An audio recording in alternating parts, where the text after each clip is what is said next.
চট্টগ্রামে হিমেল হাওয়া জেঁকে বসা শীতে বিপাকে পড়েছেন ছিন্নমূল ও স্বল্প আয়ের মানুষেরা। সামান্য গরম কাপড় নিয়ে খোলা আকাশের নিচেই চলছে টিকে থাকার সংগ্রাম। কারো আবার শীত নিবারণের বস্ত্র কেনার সামর্থ্যও নেই। শীত মোকাবেলায় সরকারি বা বেসরকারি উদ্যোগে এখন পর্যন্ত তেমন কোনো সহায়তা মেলেনি, এমনটাই বলছেন তারা।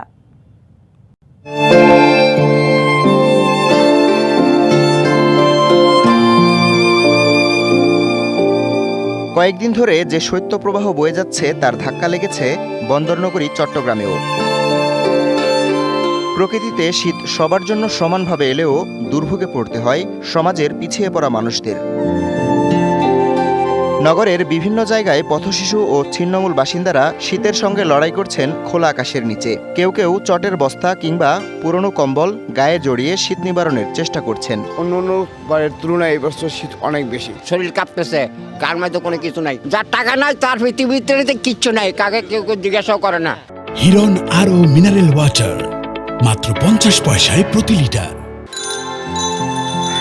খেটে খাওয়া মানুষের কষ্টও চোখে পড়ার মতো। হাড় হিম করা ঠান্ডায়ও রিকশার প্যাডেল থামানোর উপায় নেই। কেউ আবার আগুন জ্বালিয়ে জড়ো হন উষ্ণতা পাওয়ার আশায়। ঠান্ডা এখন হাতি বার করতে পারি না পকেট থেকে, গাড়ি চালামু কি ভাই? শীত তো কমতেছে না, শীত তো আরো বাড়তেছে এবং আমাদেরকে কেউ দেখতেছেও না, কেউ কোনো কিছু করতেছে না। এই যে শীত আগুন তা পাইতাছি, রাস্তায় থাকতাছি। যদি টাকা পয়সা থাকতো তাহলে কি আর রাস্তায় থাকতাম? দেশের ভিতরে সবাই সবার নিজের স্বার্থ মতন চলে। পিঠাপুলি খাওয়ার আনন্দ দূরের কথা, তাদের কাছে শীত যেন প্রতিদিনের সংগ্রাম। বেশি শীতকাল, এখন তো কম্বল টম্বল তো কেউ দিতেছে না। সরকারের তো কোনো আমরা কোনোদিনও কিছু পাই নাই। রোহিঙ্গা করে জায়গা দিতে আমরা দেশের মানুষের, দেশের ভোটার হই, আমরা কি লিখা পাই না কিছু।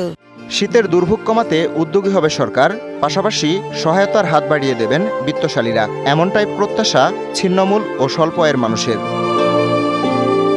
DBC news desk.